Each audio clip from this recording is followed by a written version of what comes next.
सहनाववतु सहनौ भुनक्तु सह वीर्यङ्करवावहै तेजस्विनावधीतमस्तु मा विद्विषावहै।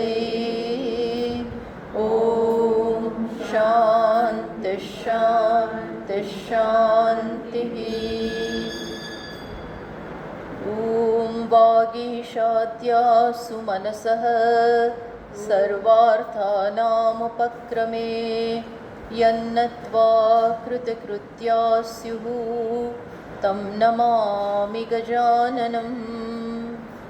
गजाननं भूतगणादिसेवितं कपित्थजम्बूफलचारुभक्षणम् उमासुतं शोकविनाशकारकं नमामि विघ्नेश्वरपादपङ्कजम्।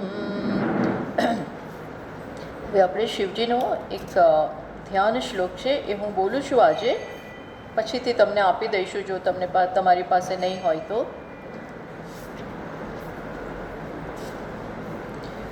અથવા બોલાય તો મારી સાથે બીજી લાઈન હું રિપીટ કરાવું છું, બોલજો.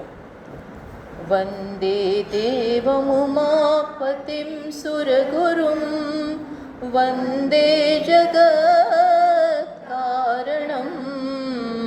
વંદે પન્નગભૂષણં મૃગધરં વંદે પશૂનાં પતિં વંદે સૂર્યશશાંકવન્નિનયनं વંદે મુકુન્દપ્રિયં વંદે ભક્તજનાશ્રયં ચ વરદં વંદે શિવં શંકરં વંદે શિવં શંકરં. તો આજથી આપણે હવે શિવ મહિમ્ન સ્તોત્રની ચર્ચા કરીશું. એની ચર્ચા ઉપર આવીએ એ પહેલાં થોડું શિવજી વિશે પણ આપણે જાણવું જોઈએ. બધા જાણે જ છે, અને આ મહિનો તો ખાસ શિવજીની ઉપાસના, એની આરાધના કરવા માટેનો છે, શ્રાવણ મહિનો. એ પણ આપણે માનીએ છીએ કે શ્રાવણ મહિનો એમના માટે જ છે, પણ એની પાછળનું શું કારણ છે? તો એની પાછળ ઘણા કારણો છે. વન ઓફ ધ રીઝન્સ એવું કહેવાય છે કે જ્યારે સમુદ્ર મંથન થયું ત્યારે ઘણા બધા રત્નો નીકળ્યા, પણ એમાંનું એક રત્ન તો ના કહેવાય, પણ એક શું નીકળ્યું? વિષ પણ નીકળ્યું. હવે વિષ નીકળ્યું એ કોઈ લેવા તૈયાર નથી. બીજા બધા રત્નો તો બીજા બધા દેવતાઓ લેવા સ્વાભાવિક છે, બધા બહુ ઈગર હતા, પણ આ વિષ, હળાહળ વિષ, તો કોઈ એ પણ લેવા માટે તૈયાર નથી. તો આવા સમયે બધાએ કોની પ્રાર્થના કરી? અને જો એ કોઈ લે નહીં તો સમગ્ર પૃથ્વીનું અસ્તિત્વ પણ ભયમાં હતું. આ વિષને કારણે બધું નાશ પામે એમ હતું. તો બધાએ દેવોના દેવ મહાદેવને વિષ માટે પ્રાર્થના કરી. તો બીજા કોઈ રત્ન લેવા માટે આગળ ના આવ્યા. રત્નોમાં બીજા બધા કેવા કેવા રત્નો હતા, 14 રત્નો બધા બહુ સુંદર, પણ એ કોઈ લેવા માટે તૈયાર નથી. અરે આ વિષ લેવા માટે કોઈ તૈયાર નથી. તો શિવજીને કહ્યું કે તમે આ લઈ લો, આનું પાન. શિવજીએ કોઈ પણ પ્રકારના વિચાર કર્યા વગર કે આનાથી શું થશે એવું એક સેકન્ડનો પણ વિચાર કર્યા વગર એ હળાહળ વિષનું પાન કરી લીધું. વિષ તો વિષ જ છે. અને એમાં આપણા શિવ મહિમ્નના એક શ્લોકમાં આ કથા પણ આવશે. બધી જુદી જુદી શિવજીના જીવનની કથાઓ આમાં વણી લેવામાં આવી છે, સાથે સાથે તત્વની પણ વાત છે. પણ એ વિષનું પાન કર્યું એટલે એમનું આખો કંઠ નીલ બની ગયો. એ તો સારું થયું કે પાર્વતીજી આવ્યા અને તરત જ એમણે અહીંયા રોકી નાખ્યું. એ શિવને અહીંયા વિષને અહીંયા પકડી રાખ્યું, ગળાને બરોબર પકડ્યું, જેથી કરીને વિષ નીચે પણ ન જાય. હવે ઉપર જતાં પણ અટકી ગયું. જો નીચે જાય તો ત્યાંથી પણ નાશ થાય, ઉપર જાય તો બુદ્ધિને એ બધાને બ્રેઇન વગેરેને પણ ડેમેજ કરે. એટલે દેવીએ અહીંયા ને અહીંયા રોકી રાખ્યું. ટૂંકમાં ત્યારથી શિવ નીલકંઠ કહેવાયા. અને આ બધું થયું શ્રાવણ મહિનામાં. આ થયું શ્રાવણ મહિનામાં આ પ્રસંગ થયો. અને પછી સ્વાભાવિક છે કે વિષને કારણે એકદમ જ એમના શરીરમાં અગ્નિ પ્રસરી ગયો, વિષ પ્રસરી ગયું, એટલે ખૂબ જ બળતરા થવા માંડી. એટલે પછી બધા દેવતાઓએ એમની એ બળતરાને શાંત કરવા માટે જલાભિષેક, દૂધનો અભિષેક, બધા જાત જાતના મધ છે, આ બધા જુદા જુદા દ્રવ્યોથી અભિષેક કર્યો, જેથી કરીને એમની એ અગ્નિની જ્વાળા જરા શાંત પડે. એટલે એવું કહેવાય છે કે ત્યારથી શ્રાવણ માસમાં જલાભિષેક, ક્ષીરાભિષેક, જુદા જુદા 12 દ્રવ્યોથી 11 દ્રવ્યોથી આપણે એમનો અભિષેક કરતા હોય છે. એ એમને અગ્નિ શાંત કર. પણ આ પ્રકારનું મહત્ત્વ ગણાય છે કે આ શ્રાવણ માસમાં આ વસ્તુને કારણે આખો મહિનો શિવજીની ઉપાસના કરવા માટે પ્રસિદ્ધ છે. આવી બધી કથાઓ છે શિવપુરાણમાં અને અન્યત્ર. અને આમ પણ ભગવાન શિવ અને પાર્વતી જગત પિતરો વંદે, જગતના માતા પિતા છે. કોણ? તો કે શિવ અને પાર્વતી. શિવ એટલે બ્રહ્મ અને પાર્વતી એટલે માયા, એટલે કે ઉપાદાન કારણ. આ બંનેના સંયોગથી જ સમગ્ર જગતનું સર્જન છે. એટલે અત્યંત અગત્યના દેવતા. પ્લસ શિવ એટલે જ્ઞાન, વૈરાગ્ય, અસંગતા, સંયમ, આ બધાનું મૂર્તિમંત સ્વરૂપ. એટલે એવું કહેવાય છે કે જ્ઞાનમ, એવું લખ્યું છે પુરાણોમાં, જ્ઞાનમ ઈચ્છેત મહેશ્વરાત. જો જ્ઞાનમ ઈચ્છેત મહેશ્વરાત, જો જીવનમાં જ્ઞાનની ઈચ્છા હોય, બીજું બધું બી મળે, ભૌતિક સંપત્તિ પણ મળે, ઐશ્વર્ય પણ મળે, પણ મુખ્યત્વે આપણા શાસ્ત્રોમાં એકમ સત વિપ્રાહા બહુધા વદંતી એવું કહેવાય છે પરમાત્મા તત્વ એક જ. ભગવાનના 2 સ્વરૂપ. કયા 2 સ્વરૂપ? સગુણ અને નિર્ગુણ. તો સગુણ એના અનેક રૂપ છે, અનેક બધા રૂપ છે. અને દરેકે એનું રૂપ કોઈ એક શક્તિ, કોઈ એક ઐશ્વર્ય, કોઈ એક એવા ગુણનું પ્રતીક હોય છે. તો એમાં અનેક આવા બધા ગુણ છે. તો શિવ જ્ઞાનનું પ્રતીક છે, વૈરાગ્યનું પ્રતીક છે, અસંગતાનું પ્રતીક છે, આત્મસંયમનું પ્રતીક, સાદગી. સાદગી એટલે કેવી સાદગી? એ સ્મશાનમાં રહેવાનું, અંગરાગમાં ભસ્મ, અલંકારમાં સર્પ, આવી બધા આવું એમનું અંગરાગ છે. છતાં પણ અમંગળમાં જ રહે છે. અમંગળની વચ્ચે ભૂતો અને પિશાચો. સ્મશાનમાં શું હોય? સ્મશાનમાં કોઈ જઈએ નહીં, કોઈ સ્ત્રીઓ તો જાય પણ નહીં. આવું સ્મશાનનું વાતાવરણ હોય છે. આવા ભયાનક વાતાવરણમાં રહેવા છતાં શિવ કેવા છે? પરમ મંગળ સ્વરૂપ. શિવોહમ એટલે જ કહે છે ને, આત્મા જ શિવ સ્વરૂપ છે. એ શિવ એટલે પરમ મંગળ. આસપાસનું વાતાવરણ ભયાનક, આસપાસનું વાતાવરણ અત્યંત અમંગળ, છતાં પણ મંગલના દાતા એવા શિવ. એનું આ સગુણ રૂપ. અને નિર્ગુણ રૂપમાં આત્મા કે તુર્ય કે આત્માનું સમગ્ર જગત એના બધા ગુણથી પર, આ મિથ્યા જગતથી પર, એવું એમનું નિર્ગુણ સ્વરૂપ. અને સગુણ સ્વરૂપમાં શિવલિંગ. એટલે શિવલિંગ છે ને, જે ભગવાનનું શિવનું સ્વરૂપ પણ છે, પણ સાથે પૂજાય છે શેમાં? કેમાં? આપણે મુખ્યત્વે શિવલિંગની ઉપાસના બહુ જ અગત્યની કહેવાય છે. શિવ સ્વરૂપની ઉપાસના કરો એ પણ શ્રેષ્ઠ છે, પણ શિવલિંગની ઉપાસના બહુ મહત્ત્વની, બહુ જ ઇમ્પોર્ટન્ટ ગણાય છે. કેમ? કારણ કે સમગ્ર બ્રહ્માંડનું પ્રતીક છે. સમગ્ર જે કંઈ આ જગતમાં છે એનું એ સૂચક છે. અને સાથે સાથે એના નિર્ગુણ સ્વરૂપનું પણ બોધક છે. આ સમગ્ર જગતનું જે અધિષ્ઠાન છે એ છે એનું નિર્ગુણ સ્વરૂપ. એટલે આ બંને સ્વરૂપ શિવલિંગમાં આપણને પ્રાપ્ત થાય છે. શિવ અને એ બ્રહ્માંડો, એનો અંડનો આકાર છે અને બ્રહ્માંડનું એ પ્રતીક છે. એટલા માટે શિવલિંગમાં ભગવાનનું આવાહન કરવામાં આવે છે, એમની પૂજા કરવામાં આવે છે. અને એક વસ્તુ જાણવી જોઈએ કે જીવનમાં પ્રત્યેક વ્યક્તિને કોઈ એક આરાધ્યની જરૂર છે. કારણ કે પ્રત્યેક વ્યક્તિ ગમે એવી શક્તિશાળી હોય છતાં પણ એની શક્તિને મર્યાદા છે જ.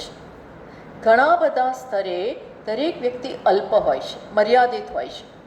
અને આપણને એવું એક સ્થાન જોઈએ, એવું એક પ્લેટફોર્મ જોઈએ કે જ્યાં કોઈ મર્યાદા ના હોય, કોઈ કરતાં કોઈ મર્યાદા ના હોય, પ્લસ એ બધું જાણતા હોય, પ્લસ બધું કરવા શક્તિમાન હોય. હવે બધું જાણતા હોય પણ કંઈ કરે નહીં, કરવાની આપણે ઘણું જાણતા હોઈએ છીએ પણ કરવા શક્તિમાન નથી. ભાઈ અમને કઈ દવા આપવાથી આ રોગ જાય એ ખબર હોય છતાં પણ ડૉક્ટરો આપે ખરા રોગ ન જાય, એવું બી બનતું હોય છે. એટલે આપણે ઓલ પાવરફુલ નથી, આપણે સર્વશક્તિમાન નથી અને બધું જાણતા પણ નથી જ. કહીએ પણ બધું સમગ્ર જગતનું કોનું ક્યાં શું નસીબ છે, કોના ક્યાં કર્મો છે, એ કર્મોને કેવી રીતે એનું ફળ આ કશું આપણે બધું જાણતા નથી હોતા. એટલે દરેકને આવા એક સ્થાનની જરૂર છે કે જ્યાં બધું કહી શકે, જ્યાંથી કૃપા પ્રાપ્ત કરી શકે અને જીવનના પ્રશ્નોનો હલ લાવી શકે. એવું એક સ્થાનની જરૂર રહે છે. પહેલેથી બધામાં જ્ઞાન હોતું નથી, પહેલેથી બધા નિષ્કામ પણ નથી હોતા. એટલે દરેકને આવી એક જરૂર હોય છે. અને એટલા માટે આપણા શાસ્ત્રોમાં અનેક દેવતાઓ આપેલા છે.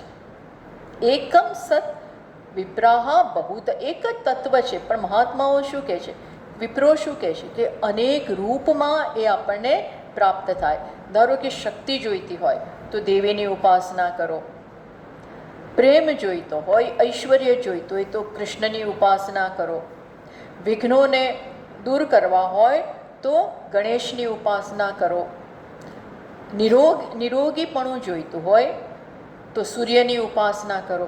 આવી રીતે અનેક અનેક દેવતાઓ, એવું નથી એકમાં બધું નથી, પણ મુખ્યત્વે જેમ આપણે કન્ટ્રીમાં દેશમાં પણ ફાઇનાન્સ મિનિસ્ટર હોય, પછી હોમ મિનિસ્ટર હોય, જુદી જુદી ફિલ્ડ્સના જુદા જુદા મિનિસ્ટર.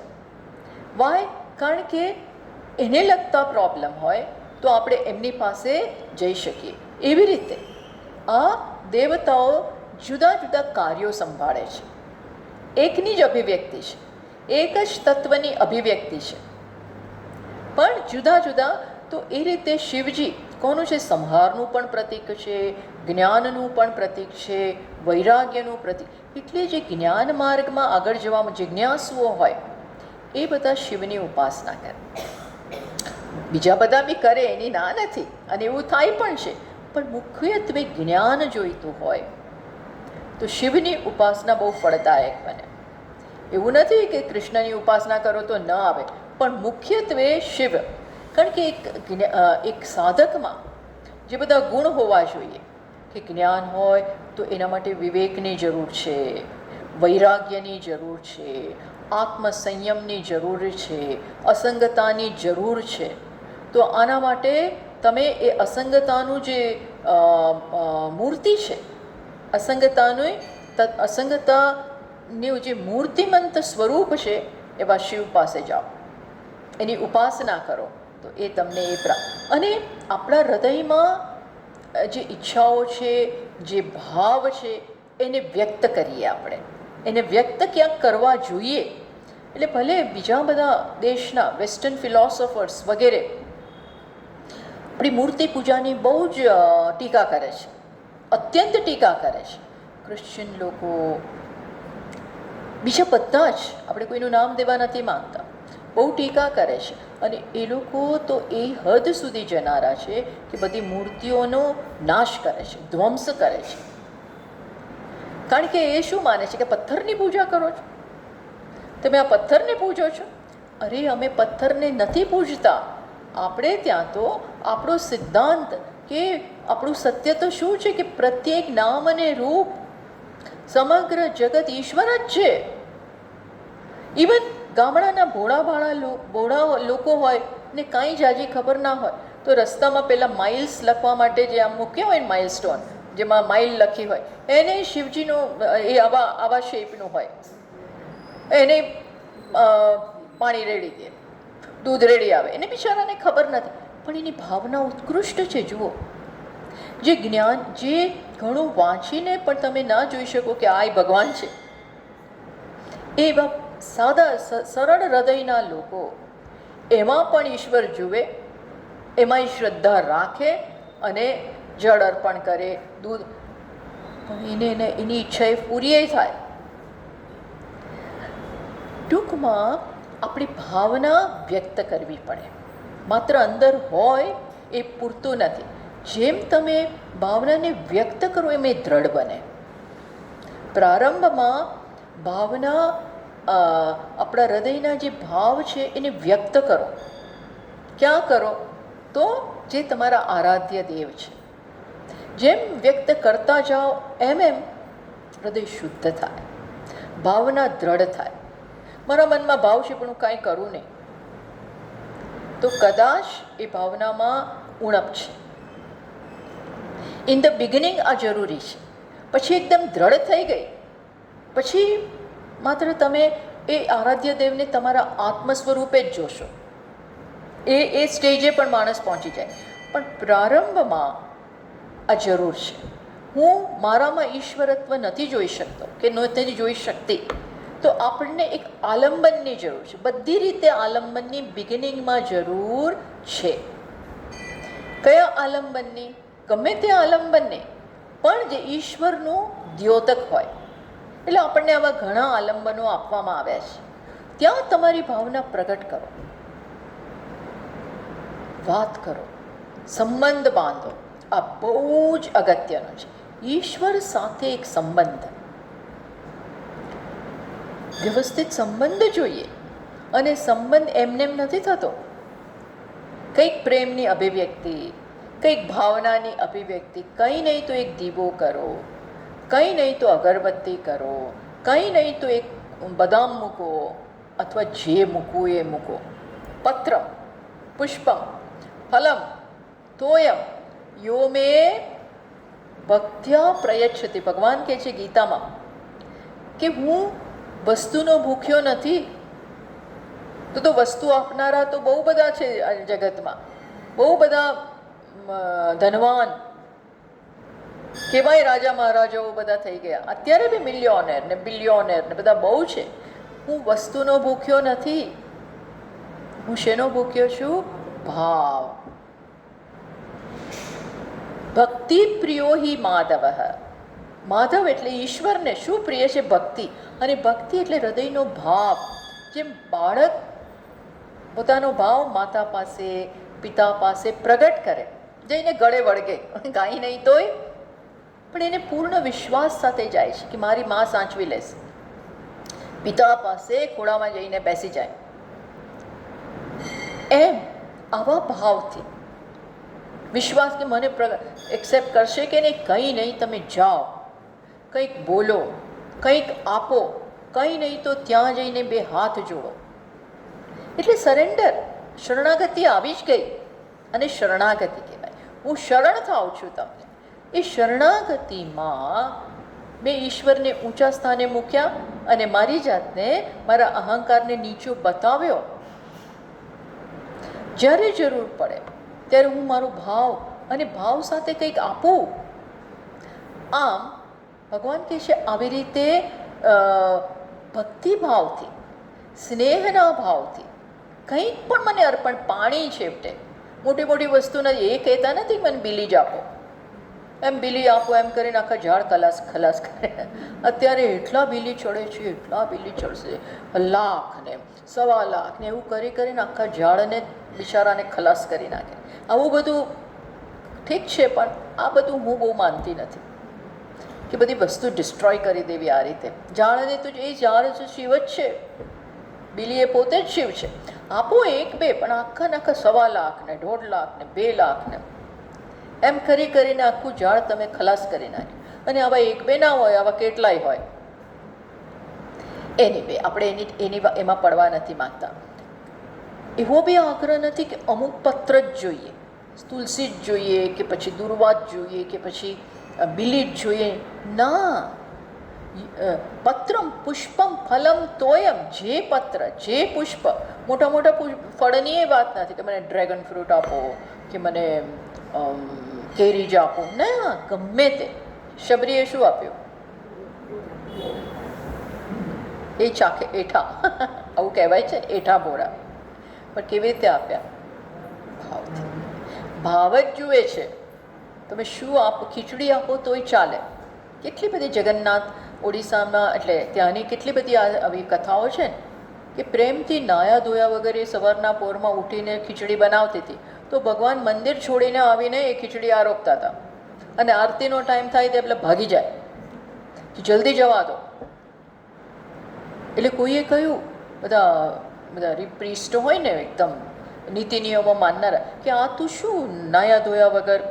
એક બાઈ હતા બિચારા, ઉંમરલાયક બેન, તો સવારના પોરમાં એની પાસે શું હોય, જશે આદિ ખીચડી ચૂલામાં ઉપર બનાવે. ભગવાન આવીને આરોગે બેસીને. એ કોઈએ કહ્યું આવી રીતે ના અપાય ભગવાનને. તમે નાવ ધો બધું કરો, ચૂલો બધું સાફ કરો, પછી એ બનાવો. તો કે આવું છે? એટલે એ બધું બીજે દિવસે એ કરવા રહ્યા. તો એટલો ટાઈમ જતો રહ્યો એ બધામાં. તો ભગવાન કહે છે હવે મારે તો પહોંચવાનું છે ત્યાં મંદિરમાં, મોડું થઈ ગયું. એટલે ખાધા વગર જતા રહ્યા, કેવું કંઈક છે. પણ એટલે બીજે દિવસે એને કહેવામાં કે તું જેમ બનાવે છે એમ જ બનાવ. તો આ બધી એનો અર્થ એવો નથી કે આપણે નયા ધોયા વગર કરવું. એવો લેસન આમાંથી નથી લેવાનો. એ સારું આવું કહ્યું ને એટલે સ્વામીજીએ આવું કહ્યું એટલે હવે અમે પણ એવું નહીં. પણ આપણે જે કરીએ છીએ એમાં ભાવ લાવો, પ્રેમ લાવો. અને પ્રેમ ક્યારે આવે? જ્યારે હું સમજું મારા માટે કેટલું થયું છે, કેટલું કરવામાં આવી રહ્યું છે, કરાઈ રહ્યું છે. એ કૃતજ્ઞતા આપણામાં આવે તો જ ભાવ આવે. ભાવ ઘણી જ્ઞાન માગે છે. એવું ના માનવું કે જેનામાં ભાવ છે અણઘડ લોકો છે. ના, એ સમજે છે કે આ કેટલું આમણે મારા માટે કરેલું છે. અને ઘણીવાર જન્મનો પ્રેમ લઈને લોકો આવતા હોય છે, એટલે એમના માટે એ વસ્તુ સરળ હોય છે. પણ ભાવ માટે વિચાર, મા બાપે કેટલું કર્યું, જે પણ કોઈ વ્યક્તિએ એમ જે આવો વિચારે કે તું તો રાજાધિરાજ છે, જગતનો કરતા હરતા ભરતા ભોગતા બધું તું જ છે, તું જ ક્ષણે ક્ષણે આ જગતનું પાલન કરી રહ્યો છે, મારા જીવનમાં પણ આ બધું કર્યું છે, તો હું ઓલરેડી ઋણી છું. અને એમ પ્રેમ જન્મે જ. બસ આ ન જન્મે ને તો પણ તમે આવું દરરોજ કરો ને તો જન્મે. આ એની આખી સિક્રેટ છે. આખું સિક્રેટ ગુપ્ત વાત કઈ છે કે દરરોજ કરો એટલે પ્રેમ જન્મશે. ધીમે ધીમે ધીમે કરો, કર્યા કરો તો ધીમે ધીમે એક બોન્ડ, એક પ્રેમ ઈશ્વર સાથે બંધ. બસ જીવન જીતી ગયા. એ પ્રેમ જન્મી ગયો પછી હવે તમારો ઉદ્ધાર કરવાની રિસ્પોન્સિબિલિટી કોની બની જાય છે? ભગવાનની. એ જે જરૂરી હશે એ કરશે, એવો વિશ્વાસ. એટલે ભક્તો બહુ બુદ્ધિમાન છે, જુદી જુદી રીતે ભગવાન તરફ ભાવ પ્રગટ કરતા હોય છે. તો અહીંયા પણ એ આપણે જોઈશું કે શિવજીની મહિમાનું આ ગાન છે. શિવ મહિમ્ન સ્તોત્ર. આ મહિમ્નનો અર્થ શું થાય છે? મહિમ શબ્દ તો મહિમા છે, તો એ મહિમન શબ્દ છે, એનું પ્રથમા થાય મહિમા. મહિમન એવો શબ્દ છે, એનું સંસ્કૃતમાં પ્રથમા થાય મહિમા અને એની છઠ્ઠી વિભક્તિ થાય મહિમ્ન. એટલે મહિમાનો, એટલે શિવજીની મહિમાનું કે એના ગૌરવનું ગાન કરતું સ્તોત્ર. તો આપણા મનમાં થાય કે ભગવાનની સ્તુતિ કરવાની શું જરૂર? ભગવાનની સ્તુતિ ગમે છે? સ્તોત્ર છે ને, મહિમ્ન શિવ મહિમ્ન સ્તોત્ર, શિવની મહિમા, એની મહત્તા જેમાં વ્યક્ત થઈ છે એવું સ્તોત્ર. પણ એક સિદ્ધાંત છે, કોઈના ગુણોને તમે જ્યારે જાણો, એનાથી પ્રભાવિત થાવ, એટલે તમે વ્યક્ત કરો. અને એમાં ખ્યાલ આવે કે આ કેટલી મહાન વસ્તુ છે. એટલે ઈશ્વર પણ જ્યારે જુએ કે આ મારી મહત્તા જાણે છે, સાથે સાથે પોતાની અલ્પતા પણ જાણે છે, અને ભાવ એમાં રહેલો છે કે હું તમને તમારી પાસેથી કંઈ લેવા માટે નહીં, ભગવાનને મેનિપ્યુલેટ કરવા માટે નહીં, પણ જેમ બાળક માતા પિતા પાસે પોતાનો ભાવ પ્રગટ કરતા હોય છે ને, ઘણીવાર પિતા પાસે જઈને બાળક એનું ડ્રોઈંગ કરે, એવું કાર્ડ બનાવે, તો આ તો બર્થડે પર આવું કાર્ડ બાળક આપે નાનું હોય ત્યારે, તો પિતા એવું કહે કે આ તો તું શું કર્યું, આ તે શું આવું ડ્રોઈંગ કર્યું, આવું હું શું આમ ગોળ એક ડ્રો કર્યું હોય, ગોળ એક રાઉન્ડ કર્યું હોય, અને નીચે બે પગ મૂક્યા હોય, બે હાથ મૂક્યા હોય, પછી નીચે લખ્યું હોય પપ્પા, તો પપ્પા ગુસ્સે થાય? એ જાણે છે કે હજી આની આટલી જ શક્તિ છે. એ જે સમજ્યો છે એ પ્રમાણે વ્યક્ત કરે છે, પણ વ્યક્ત કરે છે એ તુલસીદાસજી રામચરિત માનસમાં લખે છે, જો બાલક તોતલી ભાષામાં બોલે તો માતા પિતા ખુશ થાય. ખાસ આપણે તોતળી ભાષા એની રેકોર્ડ કરી લઈએ. એમાં પ્રેમ છે. ભાષા તોતળી છે, નથી ગ્રામર, નથી એમાં વ્યાકરણ, નથી ઉચ્ચારણ, નથી કશું બરોબર, પણ જોડે શું છે? અપાર પ્રેમ, નિષ્કામ પ્રેમ, ભાવ. દરેકે દરેક વ્યક્તિને આ ભાવ જ જોઈએ છે. સમજજો. કદાચ ન સમજનારા આડંબર માગે, ન સમજનારા આડંબર માગતા હશે કે આ શું આપ્યું, આવી ગિફ્ટ આપવાની, પણ જો એ વ્યક્તિ સમજ્યું હોય તો ભાવ એમાંથી લઈ લેશે. સમજુ લોકો ભાવ ગ્રહણ કરનારા છે. જે અણસમજુ છે એ જ મોટી મોટી વસ્તુ જોશે. એ વસ્તુ જોડે ભાવ હોય તો વાંધો નથી, વસ્તુ તો એ ભાવનું કેરિયર છે. એને તો અહીંયા ભાવ પ્રગટ થાય છે. અને આપણે જોઈશું કે કોણ ભાવ પ્રગટ કરે છે? પુષ્પદંત નામના એક ગંધર્વ. અને આખરની પાછળની કથા છે. શિવજીની મહિમાનું ગાન કરતું આ સ્તોત્ર છે. અને મહિમા એ કોણ ગાય છે? પુષ્પદંત. પુષ્પદંત નામનો એક ગંધર્વ છે. આ ગંધર્વ એક યોની છે. જેમ દેવતાઓની યોની, પિતૃઓની યોની, જુદા જુદા પૃથ્વીની ઉપરના ઉર્ધ્વ બધા લોક એવા છે. જુદી જુદી યોની, જેમણે ઉત્કૃષ્ટ કર્મો કરેલા હોય, અને એમના કર્મફળ રૂપે એમને ત્યાં ગતિ મળે. તો આ ગંધર્વની પણ એક ગતિ છે. અને મુખ્યત્વે ગાન કરનારા લોકો, જે લોકોએ જેમની ઈચ્છા એવી હોય, અથવા જેમણે જિંદગી પર સંગીતની ઉપાસના કરી હોય, સ્વરની ઉપાસના કરી હોય, નૃત્યની ઉપાસના કરી હોય, એ બધા ગંધર્વ લોકમાં એમના કર્મો એમને લઈ જાય. એ બહુ પ્રવીણ હોય એમની આ કલામાં, સંગીતની કળામાં, નૃત્યની કળામાં એ બહુ પ્રવીણ હોય. એની પાસે બધી શક્તિઓ હોય છે. આજે ઉપરના લોકમાં દરેક જેમ જેમ આગળ તમે જાઓ, એના બધા સ્તર હોય છે. જેમ જેમ આગળ જાઓ એમ એમ તમારી પાસે ઘણી શક્તિઓ આવે જે આપણી પાસે નથી હોતી, આપણી પાસે ના હોય. ઓકે, તો આ ગંધર્વ લોકનો આ ગંધર્વ છે. કોણ? પુષ્પદંત. અને એની પાસે શક્તિઓ છે. કઈ શક્તિ છે? અદૃશ્ય થવાની. અદૃશ્ય થઈ જાય. હવે એક દિવસ એ આકાશમાં ફરતા હશે, આકાશ ગમન કરી રહ્યા હશે, તો ત્યારે એણે પૃથ્વી ઉપર, આ હું બેકગ્રાઉન્ડ કહી રહ્યું છું આના માટેનું, તો પૃથ્વી ઉપર એક સરસ ઉદ્યાન જોયું. એમાં એટલા સુંદર પુષ્પો, એટલે બગીચો હતો, એકદમ સુંદર ઉદ્યાન. રાજા મહારાજાના ઉદ્યાનો હોય, મોટા મોટા પાર્ક હોય, તો એ તો બહુ સરસ જ હોય. એટલા જુદી જુદી પ્રકારના ત્યાં વૃક્ષો અને પુષ્પો ઉગતા હતા, સુગંધી. એવા સરસ પુષ્પો રંગબેરંગી. અને આ છે ને આમ શિવજીનો ભક્ત. કોણ? પુષ્પદંત શિવજીના ભક્ત છે. તો એને થયું કે આ પુષ્પો જો બહુ આકર્ષાઈ ગયો કે આ પુષ્પો તો હું જો ભગવાનને ચડાવું તો કેટલું સરસ. એટલે એને મન થયું. એટલે પણ કોઈની ટેરિટરીમાં તો તમારે પ્રવેશી ના શકાય, એટલે પૂછવું નહોતું. એટલે અદૃશ્ય રૂપે આવ્યા, નીચે ઉતર્યા અને બધા પુષ્પો તોડે છે. સરસ સરસ બધા પુષ્પો લઈ અને ભગવાનની પૂજા કરે. આવું પછી એક દિવસ અટક્યું નહીં, થયા જ કર્યું. એક દિવસ, બીજી દિવસ, ત્રીજી, સતત આ ચાલ્યું. અને દિવસે દિવસે લોભ વધતો જાય.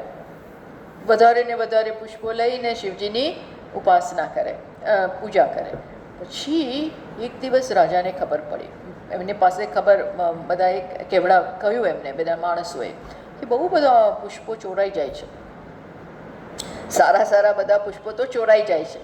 એટલે રાજાએ તપાસ કરાવડાવી. તો એને ખ્યાલ કે કોઈ આવતું તો નથી, કોઈ નથી દેખાતું.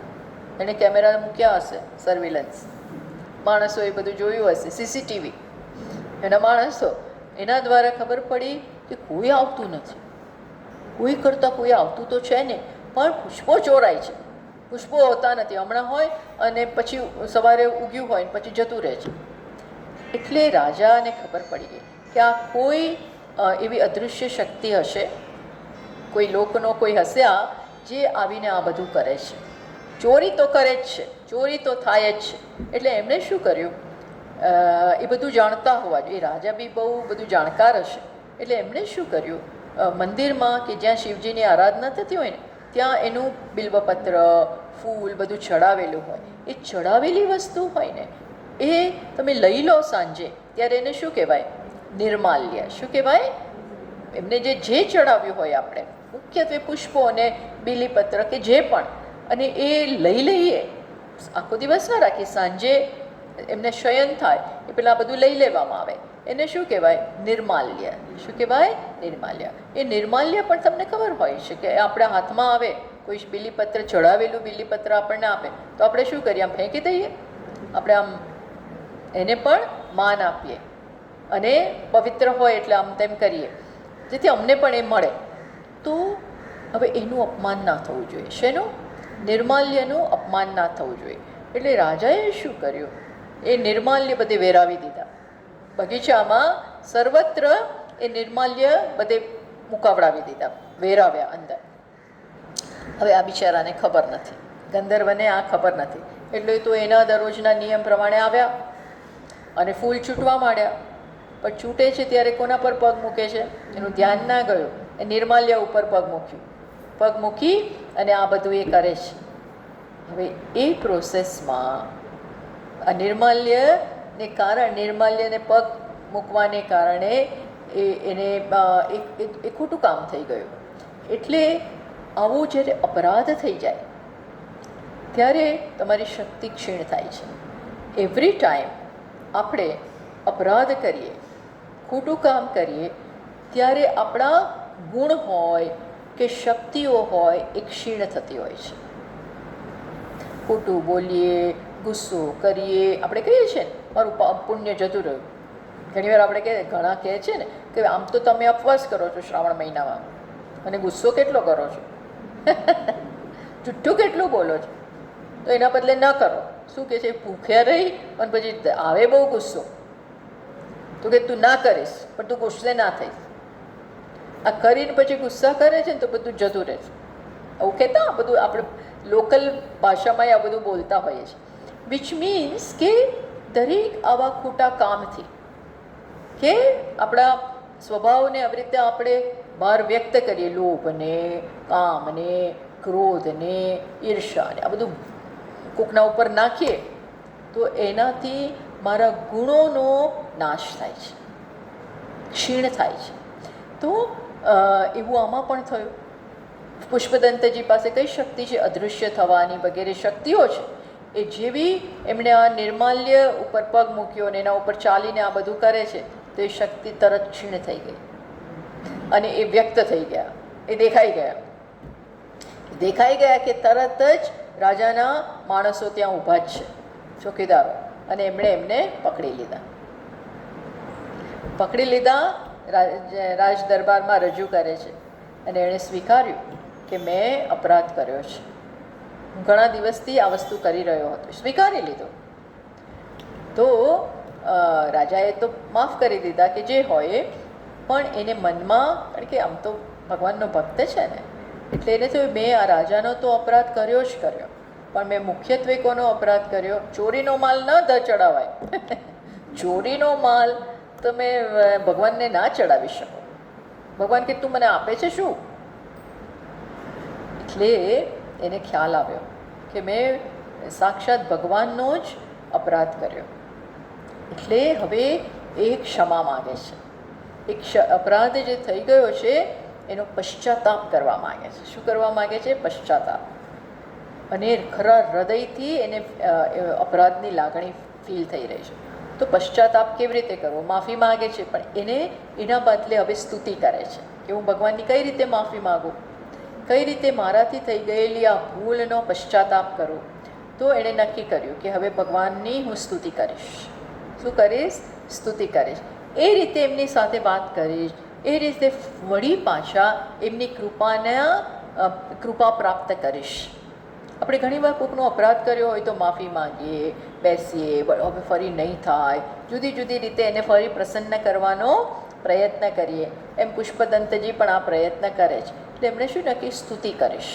હવે છે એ એટલા બધા શિક્ષિત વ્યક્તિ, એકદમ સ્કોલરલી માઇન્ડ છે, હોય જ, કારણ કે ગંધર્વ હતા, ગાતા આવડે છે, લખતા આવડે છે, બધું જ આવડે છે. એટલે એને થયું કે હું ભગવાનની સ્તુતિ કરું. હવે બીજો પ્રશ્ન એ થયો, સ્તુતિ કરવા માટે જ્ઞાન તો જોઈએ ને, એમની પાસે તો હતું જ, પણ કોની સ્તુતિ કરવાની છે અને એના ગુણોને વ્યક્ત કરવાના છે, તો હું કેવી રીતે કરું? એ જાણે છે કે ભગવાનના એકેય રૂપ, વેધર સગુણ કે નિર્ગુણ, એકેયને વ્યક્ત થાય એમ નથી. એ પૂરેપૂરા જાણે છે. કેમ? ચલો પહેલાં વ્યક્ત કરવા જાઓ સગુણ, તો ભગવાનના ગુણ કેટલા છે? કેટલા છે? અસંખ્ય. અસંખ્ય ગુણ છે. આખું જગત એણે બનાવ્યું છે. કઈ રીતે બનાવ્યું છે? એનું કેટલું જ્ઞાન, ફિઝિક્સનું જ્ઞાન, કેમેસ્ટ્રીનું જ્ઞાન, બાયોલોજીનું. શું ના જોઈએ આ જગત બનાવવા માટે? શેનું જ્ઞાન ના જોઈએ? એટલે અને કેવા આ એક જગત નથી, આવા તો કેટલાય બ્રહ્માંડો એમના ગર્ભમાં છે, એમના માઇન્ડમાં છે. કેટલી ગેલેક્સીઓ અને કેટલુંય છે. આપણને તો આટલું બી ખબર નથી. નીચે પાતાળમાં જુઓ, ઉપર જુઓ, આમ જુઓ, જેમ જુઓ, આવા એક ગેલેક્સી પાછળ બીજી, બીજી પાછળ ત્રીજી, એટલે કેટલું છે. જેમ રામચંદ્રજીએ જ્યારે બાળક રૂપે એમનો જન્મ થયો અને પછી પારણામાં કૌશલ્યાજી એમને ઝુલાવે છે અને કંઈક દૂધ ને એ બધું પીવડાવે છે, ત્યારે એકદમ ભગવાન એમનું વિરાટ રૂપ પ્રગટ કર્યું. શું પ્રગટ કર્યું? વિરાટ. તો કૌશલ્યાજી તો આમ એકદમ હબક ખાઈ ગયા અને એમણે એ જોયું કે ભગવાનના રોમે રોમમાં, રોમ ખબર છે ને શું કહેવાય? એક એક રોમમાં અસંખ્ય બ્રહ્માંડ છે. જસ્ટ વિચાર કરો. આપણી તો આ કલ્પનાની બહારની વસ્તુ છે. આપણે મનથી કલ્પના પણ ના કરીશ. આ જગત પણ આપણે જોઈ નથી શકતા. જોઈ શકીએ છીએ ક્યાં શું છે કોઈને ખબર છે? માંડ થોડુંક આપણે અમદાવાદમાં હવે એટલો વિસ્તાર થયો છે કાંઈ ખબર નથી. કોઈ પૂછે કે જાઓ ફલાણી જગ્યાએ જાઓ, હવે નવું એટલું થયું છે. હું કહેવા શું માગું છું કે આપણી ઇન્દ્રિયોથી, આપણા મનથી, આપણી બુદ્ધિથી આપણે બહુ ઓછું જોઈ શકીએ છીએ. અને જેમ જેમ ઉંમર થાય, જેમ જેમ ઇન્દ્રિયો ક્ષીણ થાય, મનની શક્તિ ક્ષીણ થાય, બુદ્ધિની શક્તિ ક્ષીણ થાય, એમ આપણે જે જાણીએ છીએ એ ઓછું થતું જાય છે. અર્થાત પુષ્પદંતજીને થયું કે હું સગુણ સ્વરૂપનું વર્ણન કરું તો એનો કોઈ એન્ડ જ નથી. કેટલું કરું? લખતો જ જાઓ તો મારું આયુષ્ય ખલાસ થઈ જશે અને તોય હું લખી નહીં શકું. એવા ભગવાનના અસંખ્ય, કાઉન્ટલેસ ભગવાનનું સગુણ સ્વરૂપ છે. સગુણ એટલે ગુણ સહિતનો. પ્રત્યેક નામ, રૂપ, ગુણ, કર્મ આ બધા સહિતનું જે ભગવાનનો વ્યાપ છે, ડાયમેન્શન છે, એ આપણા મનથી મનમાં સમાવવો, બુદ્ધિમાં સમાવવો અને એને બહાર વ્યક્ત કરવો ઇમ્પોસિબલ. ઇમ્પોસિબલ, અશક્ય. માત્ર વ્યક્તિ માટે નહીં, કોઈ પણ યોનિ માટે અશક્ય. મનુષ્ય માટે તો અશક્ય જ. આગળની યોનિઓમાં શક્તિઓ વધારે હોય ઉપરની, પણ એમના માટે પણ, એટલે માટે કહેવાય છે ને, સાક્ષ અસિતગીરી સમમ સ્યાત કજ્જલમ સિંધુ. સરસ્વતીએ સાક્ષાત લખે, સાક્ષાત સરસ્વતી લખવા માટે. અને શેષનાગ, એના કેટલા મોઢા છે? હજારો. શેષનાગના 1000 મોઢા છે. એ હજારો મોઢાથી પણ જો એ બોયલા કરે, સ્તુતિનું ગાન કર્યા જ કરે, એક મોઢાથી નહીં, 1000, તો પણ પૂરું થાય એમ છે નહીં. એટલે પુષ્પદંતીજી વિચાર કરે કે આ મેં હાથમાં બીડું સ્તુતિ કરવાની ઈચ્છા તો ધરાવું છું, પણ મારાથી સગુણની સ્તુતિ થઈ શકે એમ છે નહીં. મોટું મેં વાત તો હાથમાં લીધી, પણ હું કરી શકું એમ છું નહીં. તો ચાલો, લેટ મી ટ્રાય નિર્ગુણ.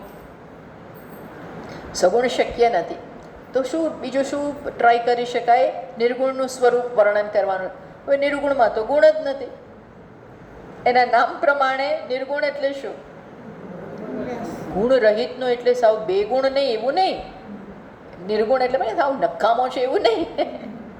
નિર્ગુણ એટલે બધા ગુણથી પર જે એક સત્તા છે, જે પરમ સત્ય છે. સગુણ ઉતરતી સત્તા, એનાથી ચડિયાતી સત્તા કઈ? નિર્ગુણ. એમાં તો મન પહોંચતું જ નથી, ત્યાં કોઈ ગુણ જ નથી. તો કઈ રીતે જોવું, કઈ રીતે વર્ણન કરવું? એટલે પુષ્પદંતીજી વિચારે છે કે નથી હું નિર્ગુણની વાત કરી શકું એમ, અને નિર્ગુણની વાત તો વેદે નથી કરી શકતા. એ આવશે જ, તો પહેલા જ શ્લોકમાં આવશે કે વેદ પણ કહેવા જાય છે તો એ શું બોલે છે? નેતિ નેતિ. શાસ્ત્રો પણ વર્ણન કરવાનું શરૂ કરે ત્યારે વર્ણનની કઈ પ્રક્રિયા હોય છે? નેતિ નેતિ. નેતિ એટલે આ ભગવાન નથી, આ સત્ય નથી, આ મિથ્યા છે, આ મિથ્યા છે, એમ કરીને નેતિની ભાષામાં જ વર્ણન કરે છે, અપવાદની ભાષામાં જ વર્ણન કરે છે. તો હવે વેદ એવું કરતો હોય તો મારી ક્યાં વિસાત? એટલે એમને ખ્યાલ આવી ગયો કે નિર્ગુણનું તો મારા માટે શક્ય નથી. સગુણ પણ જે વાત કરી અસંખ્ય છે, એટલે ત્યાંય શક્ય નથી. તો હવે શું કરવું? પણ મારે કરવું તો છે જ. ભલે મારામાં શક્તિ ના હોય, પણ કરવું તો છે જ. જેમ બાળકને માં કઈ શક્તિ, ઇનફેક્ટ બાળક પિતાને કંઈક આપે ને તો એ કોનું હોય? પિતાનું જ હોય. ઘરમાં ધારો કે કેક લઈ આવે, બાળક ક્યાંક જઈને કેક લઈ આવે, અપર ક્રસ્ટ, એમાંથી જઈને કંઈક પિતા માટે લઈ આવે, તો એ પૈસા ક્યાંથી આવ્યા? એની પાસે જવાનું સાધન શું? એ બધું પિતાનું જ છે. એમ પુષ્પદંતીજી વિચાર છે કે ભલે મારામાં શક્તિ ના હોય, ભલે મારું જ્ઞાન અલ્પ, ભલે હું સરસ ન કરી શકું, છતાં મારો ભાવ તો છે જ. અને મારો ભાવ હું પ્રગટ કરીશ જ. કારણ કે હું જાણું છું કે ભગવાનને એ ભગવાનનું પૂરેપૂરી મહિમાનું વર્ણન કરી શકે એમ છે જ નહીં. કોઈ મારા શબ્દોએ નહીં કરી શકે, પણ ભગવાન મારા ભાવને સ્વીકારશે એવો વિશ્વાસ છે. સેકન્ડ થિંગ કે એ વર્ણન કરવાના પ્રોસેસમાં મારી વાણી પવિત્ર થશે, મારી બુદ્ધિ પવિત્ર થશે, મારું મન પવિત્ર થશે, મારું હૃદય પવિત્ર થશે. આ હૃદયમાં, મનમાં, બુદ્ધિમાં અને વાણીમાં શું છે જે એને પવિત્ર કરે? આપણે વિચારતા હોઈએ છીએ, આપણે બોલતા હોઈએ છીએ, પણ શું એમાં કોના જગત વિશે બોલીએ, લોકો વિશે બોલીએ, પણ એના બદલે કોને સ્થાન આપીએ? કોને સ્થાન આપીએ? હૃદયમાંય ભગવાનને, વાણીમાંય ભગવાનને, મનમાંય ભગવાનને. તો માત્ર એને સ્થાન આપવાથી, એને સ્મરણ કરવાથી અને એનું વાણીથી બોલવાથી હૃદય શુદ્ધ થાય છે. તમે શેનો વિચાર કરો છો, શું બોલો છો, એ ઇમ્પોર્ટન્ટ છે. માત્ર ભગવાનનું રટણ કરવાથી, નામમાં, એના સ્મરણમાં એવી શક્તિ છે. આ તમે લેબોરેટરીમાં પુરવાર ના કરી શકો, લેબમાં પુરવાર ના થાય, પણ હૃદયમાં કોણ છે એ એને શુદ્ધ કરે છે. જો હૃદયમાં જગત હશે, ભૌતિક પદાર્થો હશે, આસક્તિ હશે, તો આ હૃદયને વધુને વધુ કલુષિત કરશે, જગતનો રંગ ચડશે. જ્યારે ઈશ્વરને એમાં સ્થાપિત કરીએ, ક્યાં? હૃદયમાં, વાણીમાં, બુદ્ધિમાં, તો એ મિરેકલ, એનાથી શું થાય છે? એક ચમત્કાર થાય. કેમ? ઈશ્વરનું સ્મરણ થાય કે આપણને ખબર નથી, અસંખ્ય પાપ નષ્ટ થાય છે. પ્રત્યેક નામના જપથી અસંખ્ય પાપ ક્ષીણ થાય છે. અને જેમ એ ક્ષીણ થાય, one by one by one by one, એટલે હૃદય કેવું થાય? હલકું થાય. જેમ તમે સફાઈ કરો એમ ઘર સાફ થાય ને, કરતા જાઓ, બહુ જ છે પણ કરો, સાફ થાય છે.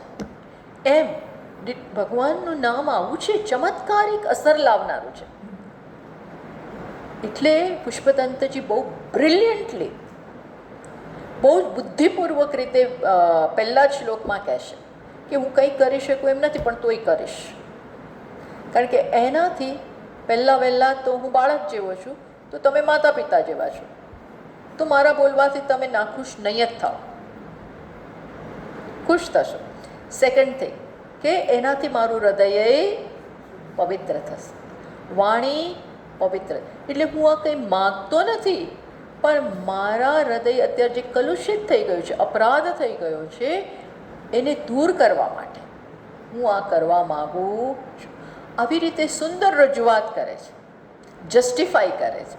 શું જસ્ટિફાઈ કરે છે? હું આ કરવા માગું છું. નહીં તો પ્રશ્ન થાય, આમાં તારે પ્રશંસા જોઈએ છે, મને મને મને મારી ખુશામત કરે છે ખોટી ખોટી? તો કે છે ના, આ ખુશામત માટે નથી, તમને કંટ્રોલ કરવા માટે નથી, પ્રશંસા માટે નથી, માત્ર ને માત્ર મારા અપરાધની માફી માગવા માટે, ખુશ કરવા માટે અને મારો પ્રેમ અભિવ્યક્ત કરવા માટે. ભલે ન આવડતું હોય, ન આવડતું હોય એને ન બોલવાનો અધિકાર નથી, એ બોલી શકે. મોટું બોલે, નાનું બોલે, દેટ્સ ઓકે, પણ પ્રેમ અભિવ્યક્ત કરો. તો આવું રજૂ કરી અને પછી પુષ્પદંતજી સ્તુતિ શરૂ કરે છે. હવે એટલી બ્રિલિયન્ટ સ્તુતિ કરી એમણે કે એમાં શિવજીના જુદી જુદી લીલાઓને એમણે સંકલન કર્યું.